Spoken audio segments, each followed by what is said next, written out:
problem for all these working and sporting dogs is what's coming from stress. It's really important that people understand that they have to adapt the food to the format of the dog. And I've always been trying as much as possible to develop what the others didn't want to develop. I mean, for them at that time, nutrition was just, and now it's part of the game. And it's been the same for rehab, it's been the same for canine sports medicine, because it's providing an answer to the people who are racing or working dogs.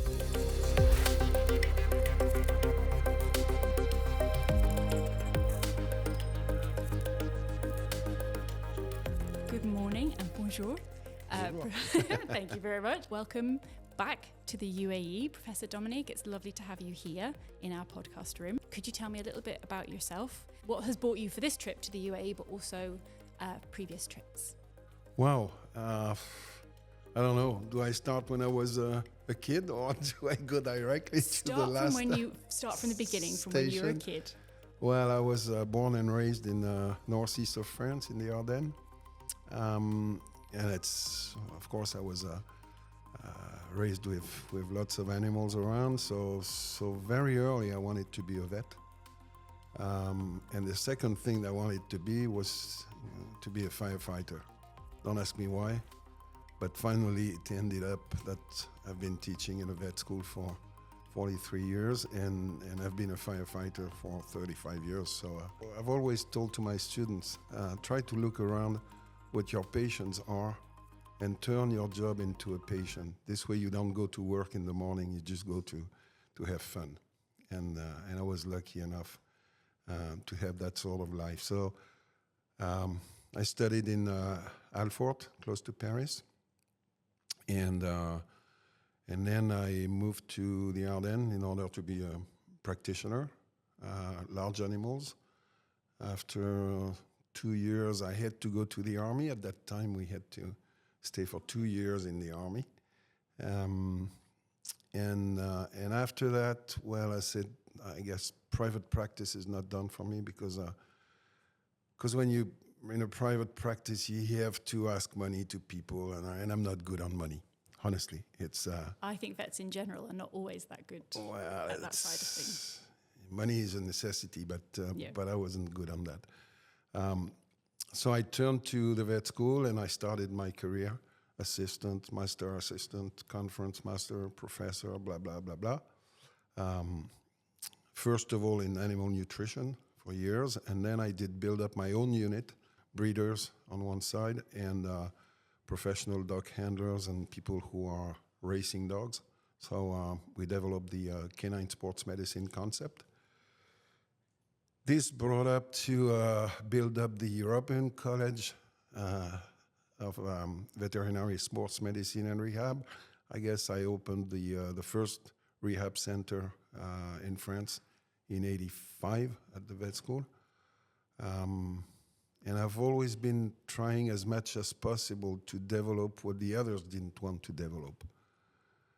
Because I thought it would be good for the profession to develop that. So when I started nutrition, for example, dogs and cats nutrition, we opened a consultation at the vet school. And honestly, most of the veterinarians were just laughing at that.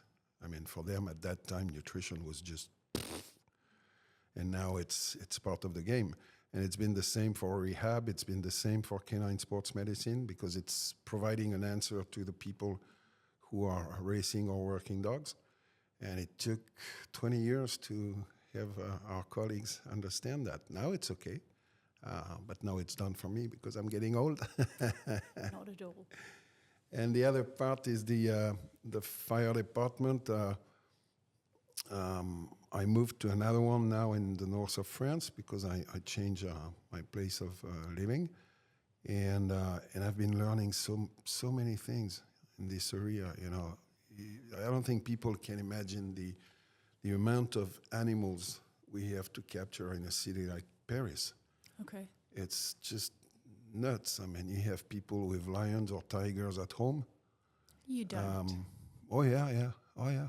Because that's not a surprise for us to hear here, but in Paris? You can buy a small a puppy lion or tiger in a circus, at least you could till 2 years ago, for 700-800 euros. And so these people were buying them, taking selfies outside, 50 euros the selfie, but then the animal is growing up, and that's it.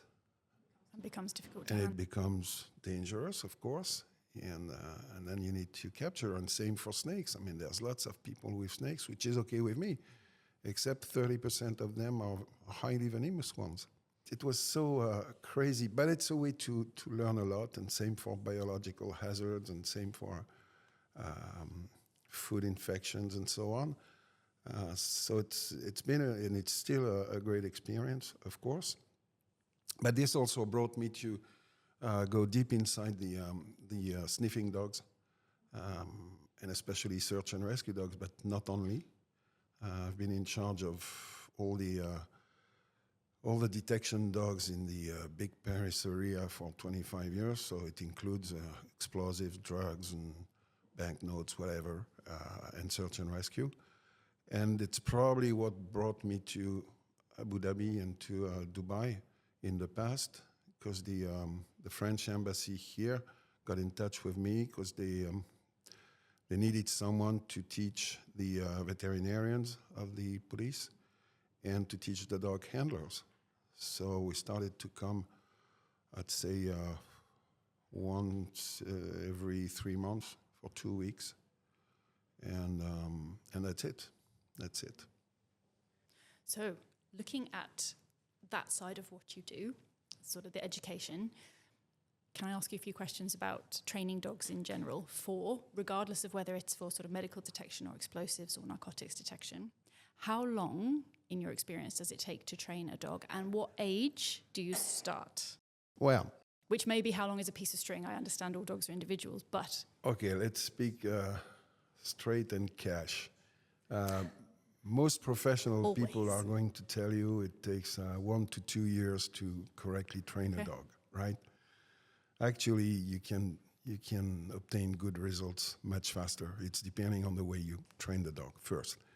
Then the second thing is that dogs are like humans.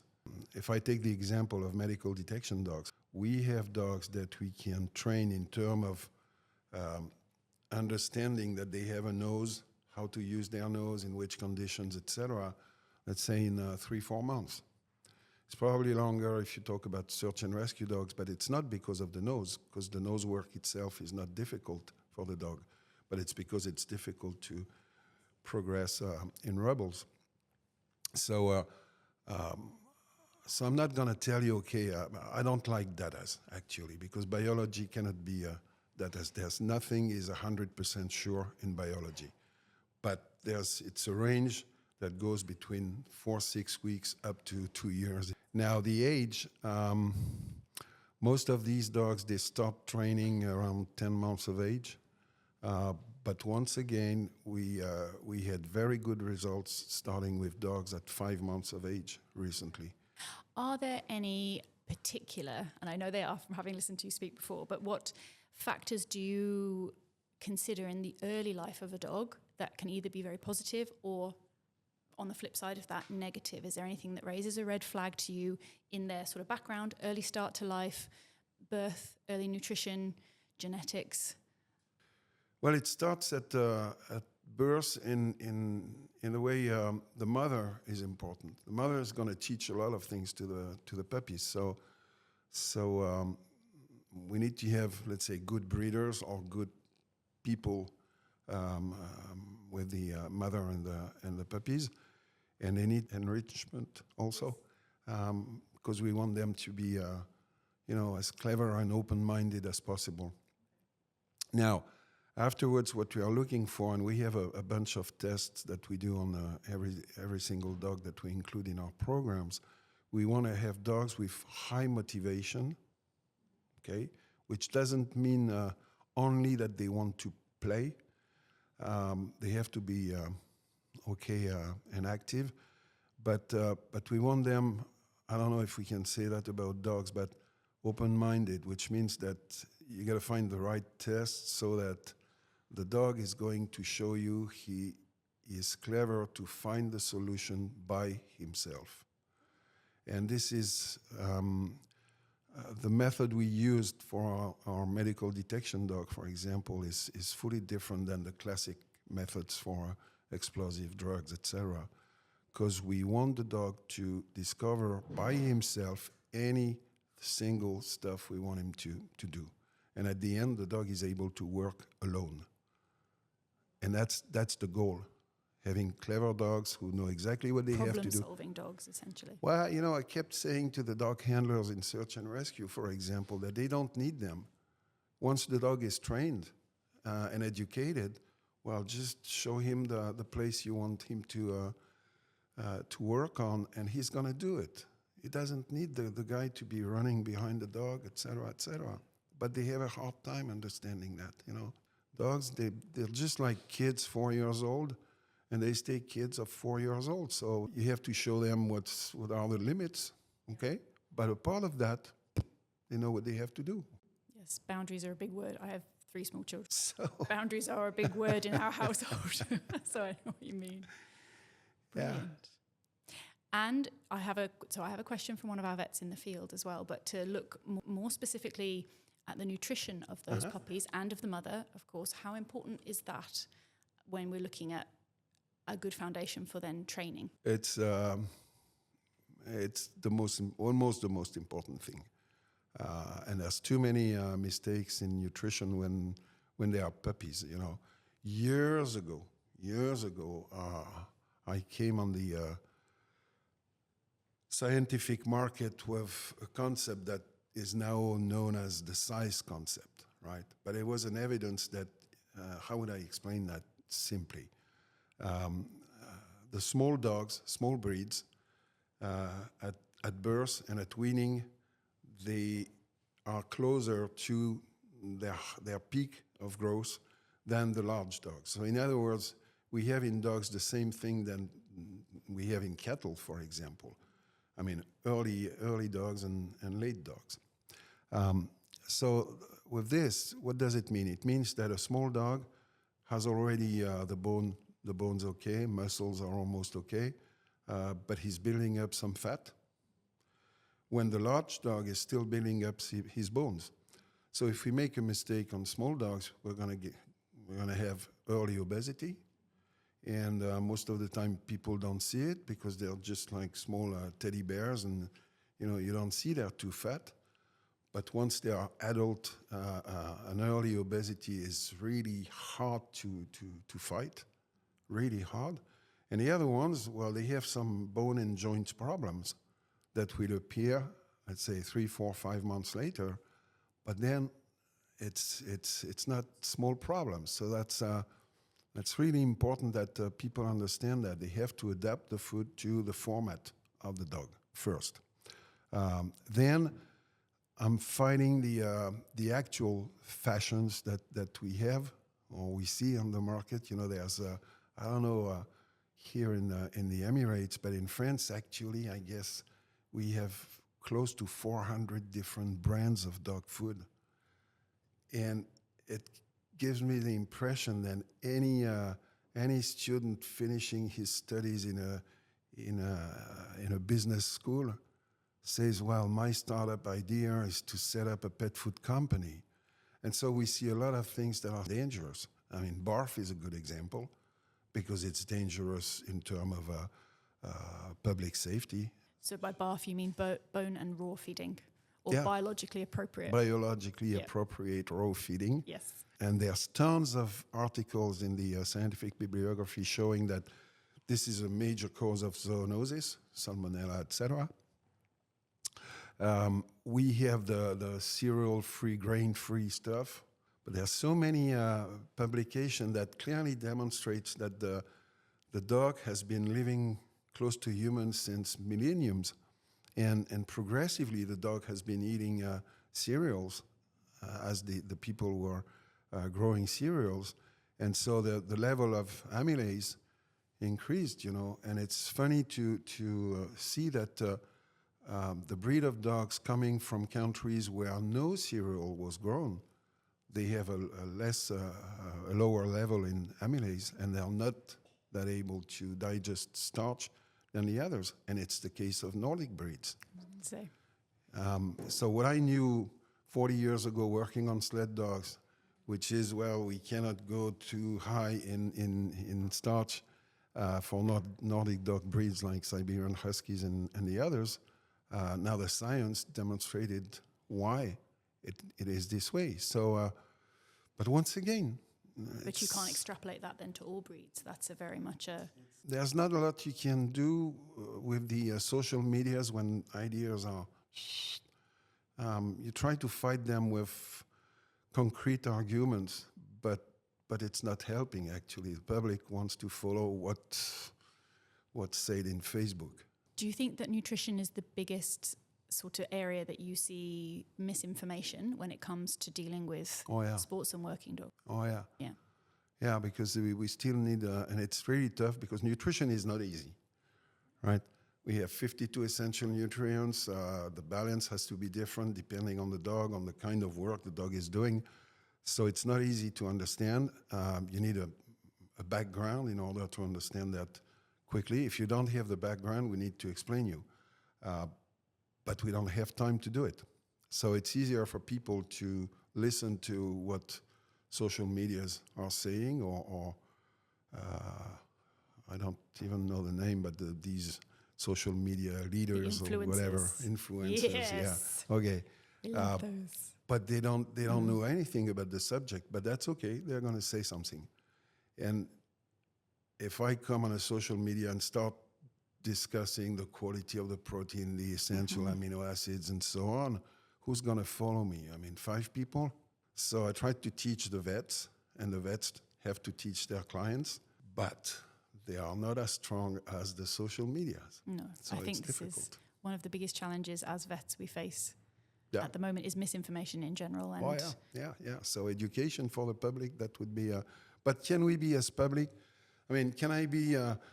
very well educated for the engine of my car, for business, I mean, we cannot be educated in everything, especially because each profession has his own language, his own words, etc. So I think it's sincere. Once again, what I say is that we need to teach the kids, and in France, for example, they claim, well, mathematics, that's fine with me. But I would prefer the kids to be good in biology. And this way we would have some good ecology and nature protection. It would be the same for dogs and cats and other animals. You know, if people could understand that, and if the education people could understand it, that would be great. One thing that I saw when I was in practice here that I think is echoed with some of our vets is, yes, we have Bath and we have grain-free, very much so. We also have a bit of a strive to feed a vegetarian diet. That demand comes somewhat. But also, in general, I feel that it used to be easier to speak to my clients about supplementing on top of a food, and they were more open to listening about that than they were about feeding just a ration that has everything that you need in it. On the back of that, there is a lot going around now about the use of omega-3 fatty acids, particularly DHA, when it comes to improving cognitive function. Yeah. I think MCTs as well, we've seen the addition of those, particularly with cognitive dysfunction in our older patients. How does that work when it comes to you feeding the dogs that you want to train, especially the younger puppies? Do you supplement DHA beyond what we would have in a regular puppy ration, or no? It's depending on the level of DHA you have in the food. You know, normally if the food is balanced, you shouldn't add anything. But the thing is that when people absolutely want to do their best for their dog, it's obvious that they need to add something. Just because it's part of the game psychologically, but it can be useful, you know, because there's no way you might have the correct level of omega-3 or L-carnitine or et cetera, in the food for these specific dogs in these specific conditions. So I don't have any problem adding supplements on top. I'm just trying to explain to people that it's not because you have a very large amount of zeros between the molecule as a dosage that it's going to be a help, because too much might be a problem too. Now, using DHA for youngsters in order to help cognition, There's been some really it works. good studies. Oh yeah, it works, and it's been clearly demonstrated. And it's the same for kidney insufficiency, for example, and it's the same for working dogs and sporting dogs, simply because omega-3 fatty acids, they enhance the oxygenation of the cells, and we know why. It's just because it's changing the structures of the membranes that are more permeable to oxygen, but they also have an anti-inflammatory effect. So it's a question of balance and of knowledge, once again, because if you put a lot of omega-3, but you have a lot of omega-6, then you lose the anti-inflammatory effect.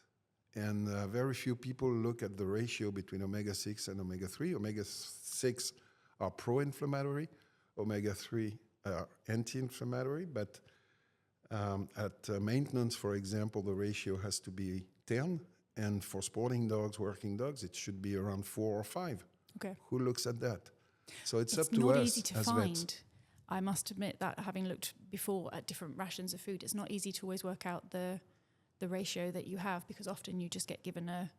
Well, that's You why... know, they express it differently, don't they, on the bag? I'll Is tell it you a what. percentage? Is it milligrams? Is it dry matter? Is it... What can be very difficult to determine what you're dealing with, I find. I teach the students in Alfort, I think, an average of 4 hours on how to read a pet food label, right? And actually what I teach them is how to cheat on the pet food label. Interesting. And the conclusion of that is that the only good information you will find is the phone number of the technical service of the producer. And as a veterinarian, you gotta be able to ask the good questions, and you have to get the good answers. But if you take the level of protein, we could discuss that for hours. When we know exactly what's behind that legally, there's nothing illegal in the label. But when you know what's behind legally, well, you know how to cheat. Yeah, of course. It can be very misleading. I find, just looking at if you are a pet owner, and also to a certain extent if you're a vet, a veterinary professional, it can be not deliberately misleading, but perhaps deliberately vague. Perhaps might be a way of putting it sometimes. You know, you talk about the vegetarian food. Yes.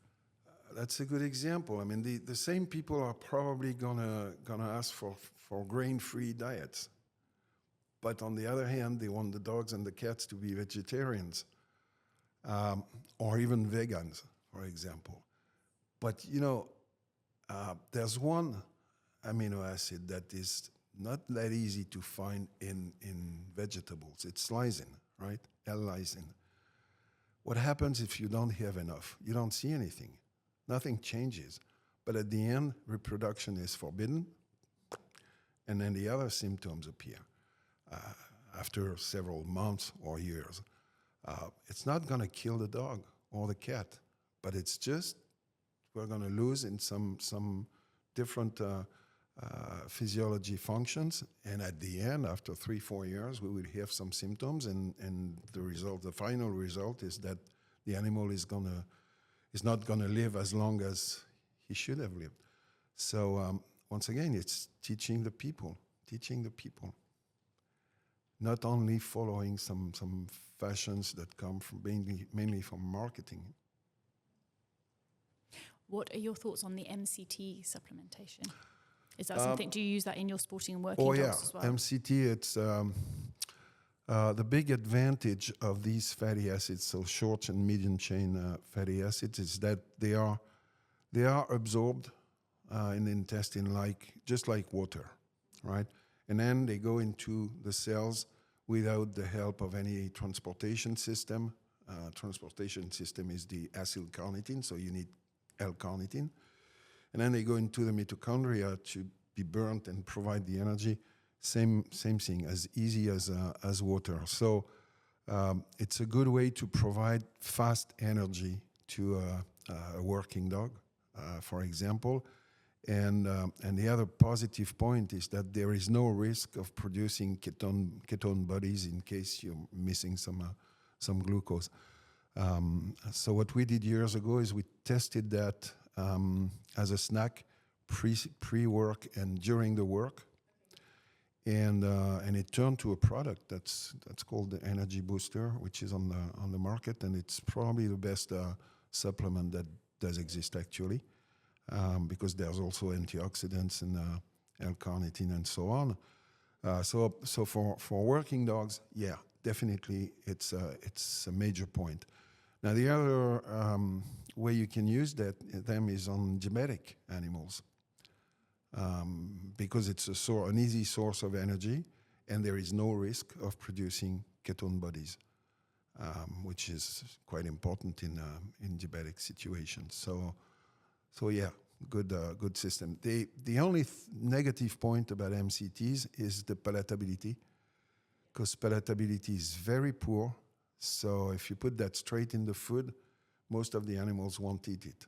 So that's why you need to have kind of it's not a kibble actually, it's kind of a cushion, where you have maltodextrins around and the fat is inside. Okay, to disguise or to make it more palatable.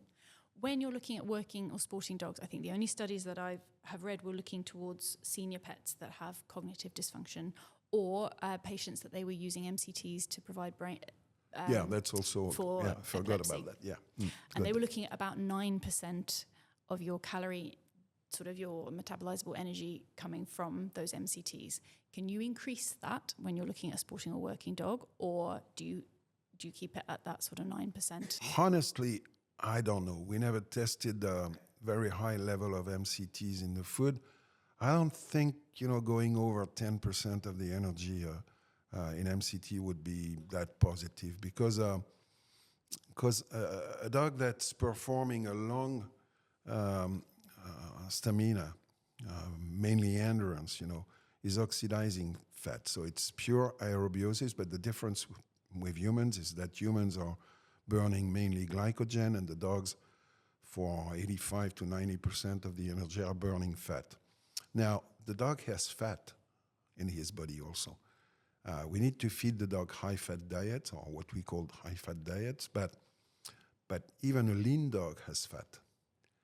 So if at the moment he's missing fat, he's gonna lipolyze his adipose tissue, and so would we need to put more MCTs? I don't know, because it's never been tested, but I don't think it would be that useful, because the fact that it's not palatable is not a help. It's making it hard, yeah. Yeah. I know that you touched on that with some of the talks we've heard from you this week, that an exhausted dog or a working dog, it's often a challenge to get them to eat and to drink, which is not something that I think I had thought of enough. So then palatability becomes a real key. Very important, and it is a key. I mean, sled dogs are probably the best example, because sled dogs are the dogs on which there's been the largest amount of research, because they are the hardest dog to feed correctly. And when a sled dog is tired, it turns very difficult to have the dog eat, but moreover to have the dog drink. If the dog doesn't drink, then the body is getting stressed, and we fall very quickly into the stress diarrhea, dehydration syndrome. So palatability is a key, and we also have that for search and rescue dogs. And recently, during the Olympics in Paris, I mean, a lot of dogs have been coming from all over the world to help the French dogs in terms of explosives, for example, detection. But they've been working a lot, and it was warm, and they've been tired, and they lost their appetite. So yeah, we want to have, if we use MCTs, for example, during this period, which is good, we got to use that the whole day long in small amounts, snacks, and it needs to be palatable. That's a key point. So you just cannot put that on top of the food. No, impossible.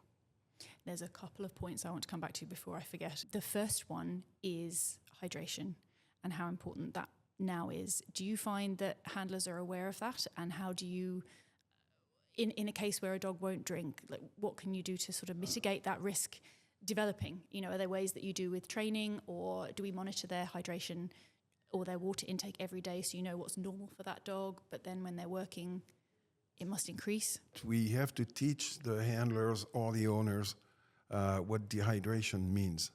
And what it looks like. Take the skin, look at the eyes, etc., etc. Simply because when the dog starts to be dehydrated, then it's going very quick. We have dogs, I remember some earthquake situation. Of course, it's very stressful.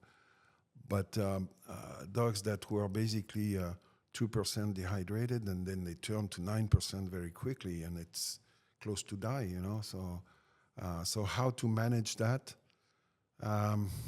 It's quite difficult because we usually tell people and teach people that the dog must have access to fresh water 24/24. That's good. Except if the dog is losing appetite and doesn't drink anymore. In that case, you can do whatever you want.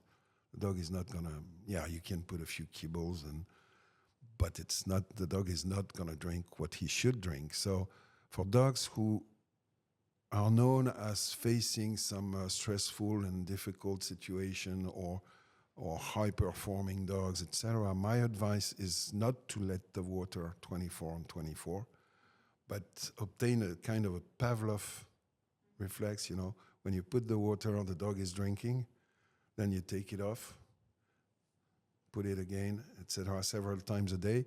And so when it comes the moment where the dog is losing appetite because of fatigue or something else or stress, then when you put the water on, the dog is going to drink. Response. So you almost train them to drink on demand. Yeah.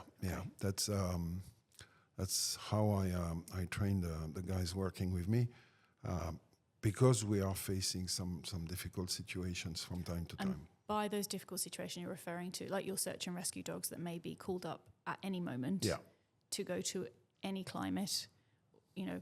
Presumably they go globally wherever there is a need.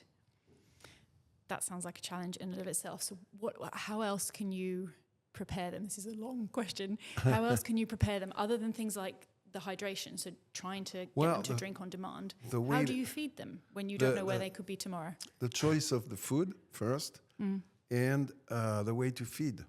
Okay. So, for example, in France, most of search and rescue dogs are fed with the 4300 of Royal Canin. But the main reason is that in this brand, you have different products with different energy concentration and protein concentration, but basically, it's the same ingredients and the same process, right? So if we have dogs in Paris, for example, and they're working on a daily basis, but even if there's a mission, it's not more than 24 hours. But if we project them for any kind of hard situation, then we can switch immediately from 4300 to 4800. If we are in an explosion or whatever, and they have to work for 2-3 days, 4 days in a row, then we can progressively mix the two food and go to. So that's the first thing. Choose the right product. We want a product with a high level of fat, and we want a product with a high level, moreover, quality of proteins. Then the rest is adapted in terms of nutrition. You just need to check that it fits with your recommendations, but to me that's fine. And then the way to feed them. You never know when these dogs are going to work. For most service dogs, they might be on duty anytime. So first of all, fractionate the food, which means not only once a day at 7 p.m., but it means early morning, 3, 4, 5 meals a day, and never at the same time. Okay. Never at the same time, because you never know at what time they're going to go. And the dogs, if they are used to eat at 5 p.m., I mean, even if they don't have a watch, they know it's 5 p.m., definitely know. right? So if at that moment, at 4:30, you got to go work, they're not okay. No. You see, so that's the two major things. Okay, and that all comes down to the handlers who, have control of. That all comes of down that. to the handlers, and at the beginning, the handlers say, and it's also important that it's the handlers who feed his dog, because in lots of situations, If they get called up, it will be them that take care of them 24/7. if you want to have a strong relationship with a dog, well, what we do in France is that most of the dogs, they live with their handlers, so it's easier to handle. But if the dogs live in kennel, then the handler has to groom the dog, clean the kennel, feed the dog, etc., because otherwise you don't have any relationship, and the dog is not going to work as good as he would work if the handler was more positive. For your search and rescue dogs, do you train them at different times of day as well? Oh, yeah. You train them anytime. They have to be trained at night, in the middle of the day, high temperature, cold temperature, rain. I mean, they have to be used to all situations. They have to be used to a lot of people around and even work. So what we do at the beginning is that we bring them to rugby games at the Stadium of France, especially when England is playing, because we want to crush the English. Get a lot of high emotion. Yes, I can imagine. We bring them to when there's fireworks in railway stations, so that they get used to people, right? And then when you train them, you need to train them anytime in any situation, but you're going to train them with nobody or with a lot of people or with machines, noise. They have to be addicted to any kind of situation, especially for search and rescue, fires and explosions and stuff like that.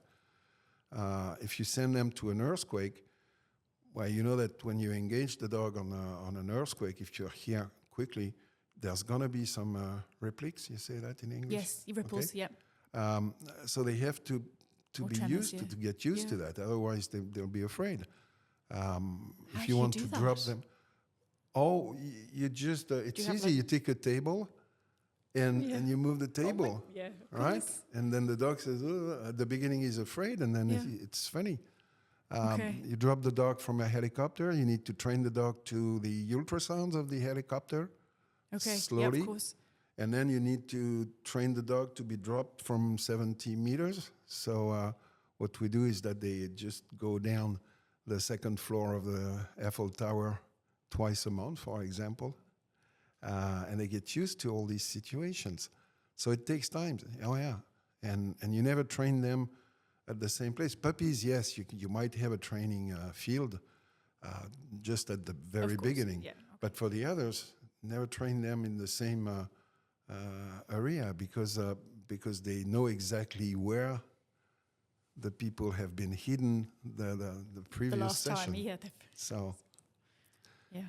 no, it can be it's a very interesting world, and it can be very not difficult, but time consuming. But the investment in time and then in money and resources into training these dogs is incredible. But the results must be here. Yes. When you save one life, it has no value actually. Yeah. What medical and sort of surgical conditions can we see developing in these dogs? Because you have a veterinary, you head up the veterinary team that take care of them. They're working really hard. We must see an increased prevalence of some conditions.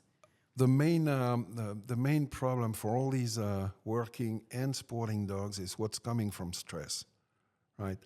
These dogs are undergoing a physical stress, mental stress, an environmental stress, and an oxygen stress.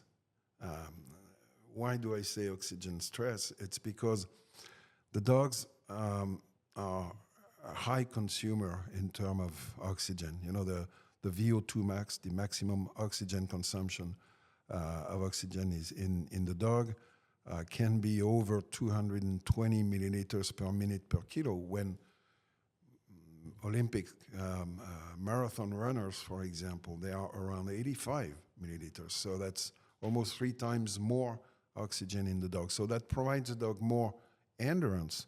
But on the other hand, oxygen is a toxic gas because oxygen can be transformed under stressful conditions into free radicals, and free radicals will act as meteorites and destroy the membranes from inside and outside and kill the cells, right? So having these cells attacked by free radicals mean that, for example, cells that have a lifespan of 24 hours in the intestine, they are destroyed. So it's going to be a plus for any type of diarrhea. And it's the same for heart, same for the muscles, and et cetera, et cetera. So a lot of pathologies are coming from the stress problem. It can be digestive. It can be muscle and tendons. It can be also heart problems or cardiology problems. And this is why years ago, I'm talking in the 90s, we started working on antioxidant protection.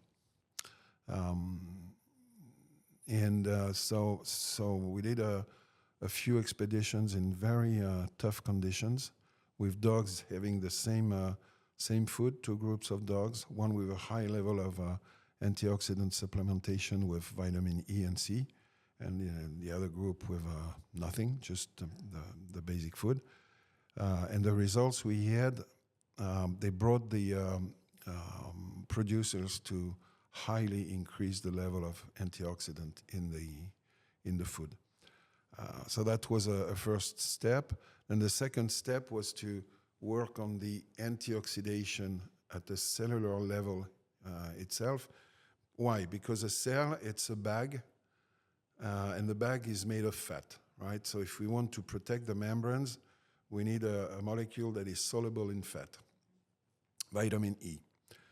Vitamin E is resynthesized by vitamin C when it's used to catch the free radicals.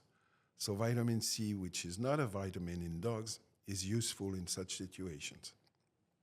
Then, if we go inside the cell, in the nucleus, what we have is water. So if we want to protect the DNA, we need to have water-soluble antioxidant. And that's what polyphenols, for example, right? And then in the middle, we have the inside of the cell, and it's amphothere. I don't know if that's the correct English word, but it means that the active molecules must be soluble both in fat and water. And there's only 3 enzymes that can do that. There's the catalase, the glutathione peroxidase, and the superoxide dismutase. So what we did, once again, years ago, we started working on SOD, superoxide dismutase. You can find some in beef or pork, or didn't work. And it didn't work because if you put that in the food, it's a big protein molecule, so it's destroyed in the stomach. And finally, we made some tests with a source of SOD coming from melon, and it did work with this one. It did work. Why? Because this SOD is protected by the gliadins, the vegetable proteins of the melon. So they are not destroyed in the stomach, but these gliadins are soluble at pH 7 in the intestine. So SOD is out. Now it's a big protein molecule, so it shouldn't be absorbed. Now remember that we have some Peyer plaques in the intestine of the dogs, and that's where it is absorbed, and then it provides the activity. The only problem is it's expensive and it's difficult to find. So it's used in humans already, but still not in dogs or cats. So I hope in the future it will be. Another option would be to increase the glutathione level in order to increase the glutathione peroxidase. But there's been no work on that, no specific work on that. So we still need this tiny point to be almost perfect. And I would bet in a few years, that a couple of years, that should be okay. Can I ask, going back to the study when you were supplementing with vitamin E and C with one group and then not with the other, how did you measure? Were you just looking for clinical signs as they were working and were stressed, or was there anything specific? No. We looked at the plasma vitamin E, okay. Peroxidation index, of the plasma, and also all the catabolites coming from peroxidation, like malondialdehyde, et cetera, just to see if by putting some vitamin E and C, we are just improving the resistance to oxidative stress of the dog. And then the clinical signs, for example, the first stuff we made on a volcano in very high altitude in Chile, the group with no supplement had stress diarrhea, rhabdomyolysis, acute pulmonary edema. The group with supplementation, they had no symptoms at all. And if you look at stress diarrhea, it's, of course, linked to the destruction of the cells of the intestinal mucosa. Acute pulmonary edema is due to a fragilization by the oxidative stress of the cells in the alveolus. And rhabdomyolysis, that's the typical disease of oxidative stress, where the muscle cells are destroyed. So, it is useful. In any setting, do you routinely quantify oxidative stress that way by testing for those things? No. Unfortunately, as a warning, as a baseline where you would know that's not unfortunately not. This is I'm too old now, but this is a fight I had in my university with the biochemist, because you see, how would I say that, staying politically correct? When new biological tests come on the market for veterinarians, they usually come from a lab that discovered something, and they put the money to have the demonstrations and so, which is fine, no problem. How about a test that would provide you information on the antioxidant capacity of a dog or cat, on the anti-inflammatory capacities of a dog or cat? This is something that would be useful, because with this, you could correct the food, add the good supplements, and but nobody's working on that. Nobody. Why? We know what could be done, but in routine, it's way too expensive. If you want to make a scanning of different interleukins, for example, that's going to cost you €900 for one analysis. So you're not going to do that. It's research, and it's the same for the oxidation witnesses. It's going to cost you 1,000 if you want to make them all. So it's just a question of switching that to routine. And if you want to switch it to routine, then the labs have to find an interest. Well, the interest is not in selling drugs. The interest is in nutrition. So to me, it's up to the pet food companies to push that. Okay, interesting. Let's see what happens in the future. I hope so. I hope so. I think the other point that I wanted to make sure I didn't forget to come back on is, I think you compared your working dogs to your sort of Olympic athletes. Do you find that extrapolation from humans to dogs is very problematic, because the physiologies are very, very different. Nutrition is very different. But do you find that the assumption that what might work for a working person works for a working dog is also a problem? No, it's human, horses, dogs, different kind of organism and physiology and etc. So there are some methods that we can grab from human and try to adapt them. Like, if you talk about interval training, for example, you want to work on resistance on a dog. You cannot tell the dogs, just run this way and then stop, and passive recovery, etc. You have to adapt it to your dog and do it by yourself. So this can be positive. But apart of that, I don't see a lot of things that can be... even doping. We have doping in sporting dogs, Oh, yeah. And people are trying to... You can't imagine. Sometimes people are putting a lot of money, some people, in order to win. And they're catching ideas in human doping.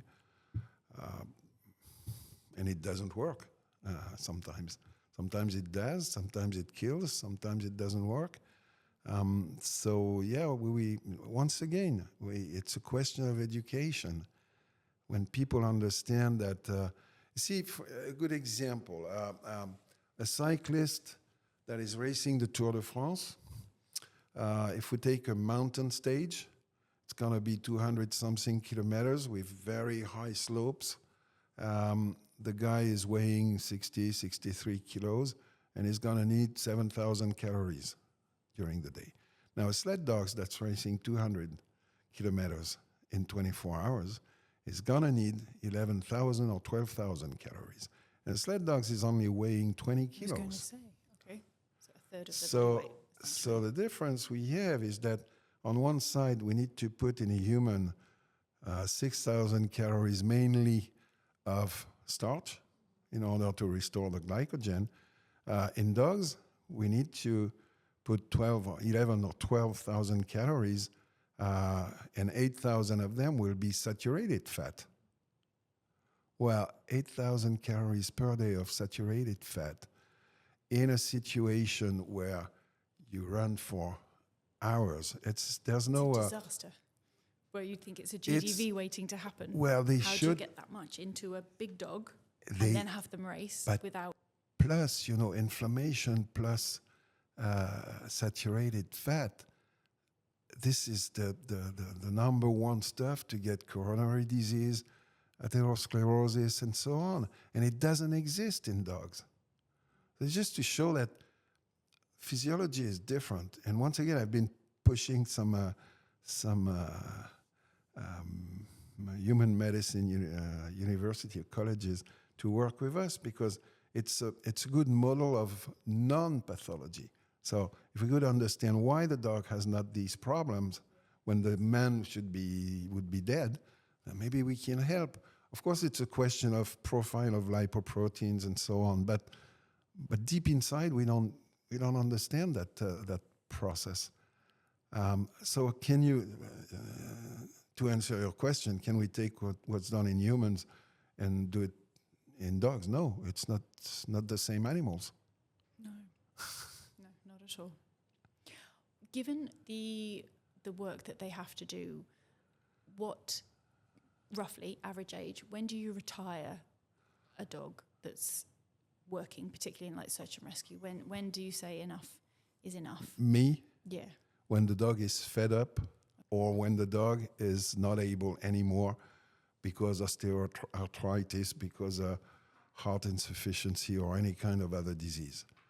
The administration, most of the time, it's 8 years of age, which is not good because at 8 years of age, the dog might still be able to work for 3 or 4 years. Really, beyond 8 years of age? Oh, yeah. I mean, they're very fit and healthy, I understand that. Yeah.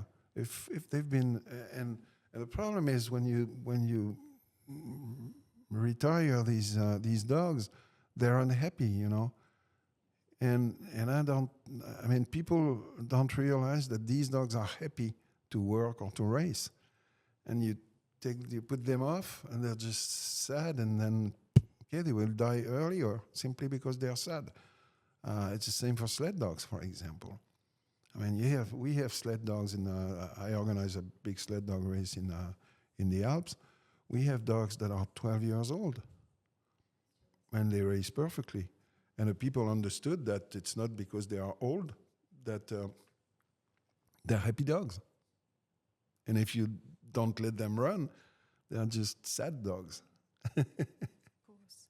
I think I have one last nutrition question that had come up for me.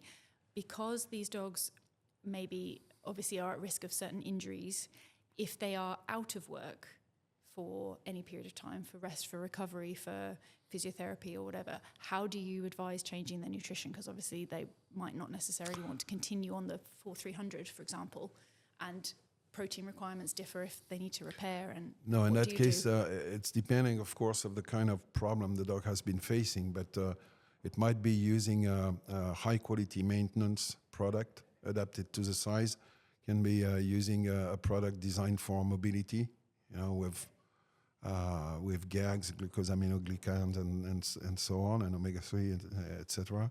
And then move back progressively to the energy food. there's no way to maintain them on high energy food during these periods. It's not useful. And you still you do use GAGs and like hyaluronic acid sort of supplementation for joints, because that certainly from some sources they would say that the research behind using that is not quite as robust as your omega-3s. Yeah, that's true. The research behind that is not is far away to be perfect. Now, it's always listen to people. If people say that the dog feels better or looks better afterwards, I mean, okay, we don't have the good scientific arguments, but obviously it's a plus. So why not? It's good to have a. I'm living that with medical detection dogs.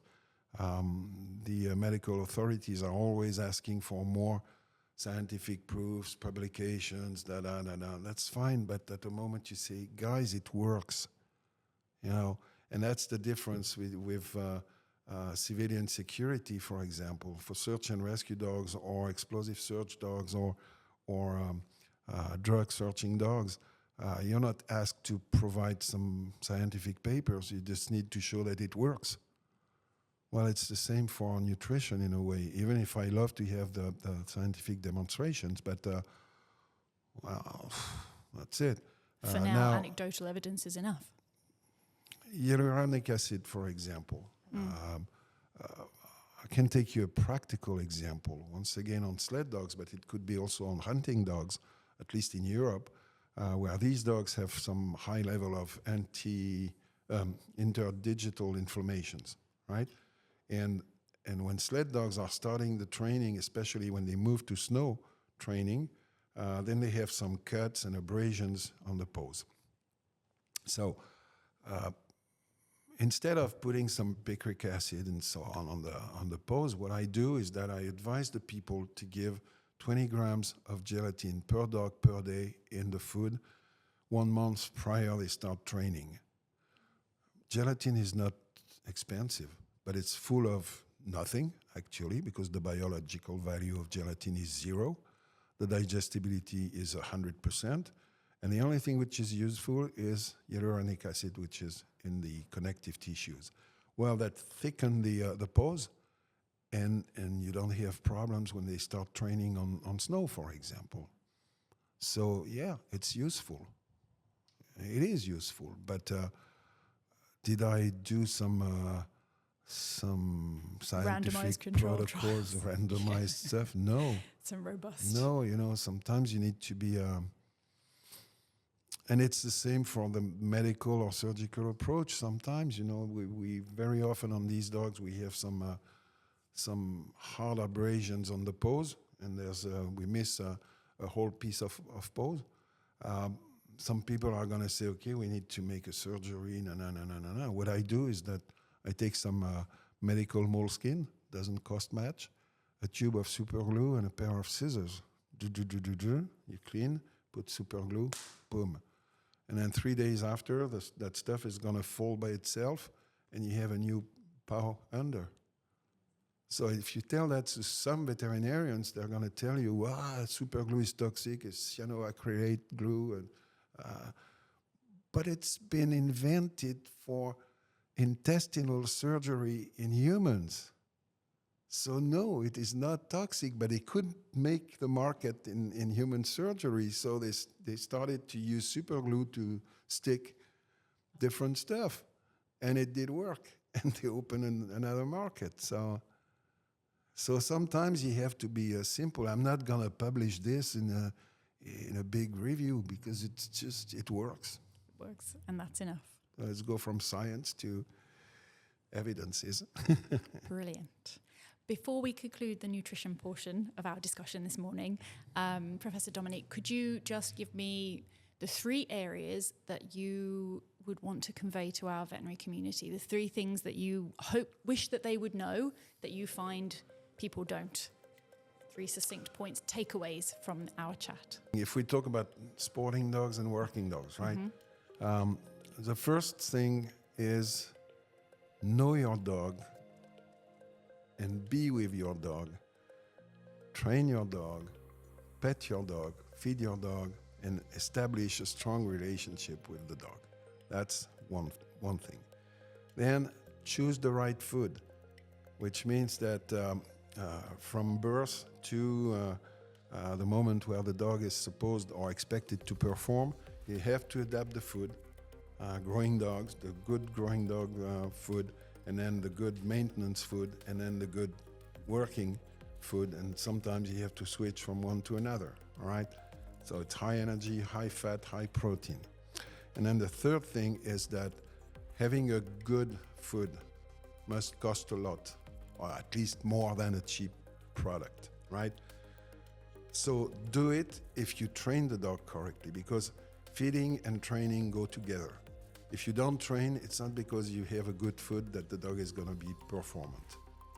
If you train correctly and you feed the dog with a cheap product, it's not going to make it either. So you got to train correctly, physically, and you got to feed correctly, which means it's going to be a little bit more expensive than cheap food. That would be the three major advices. Brilliant. You get what you pay for, as in so many things in life. Thank you very much for your time this morning. You're very welcome.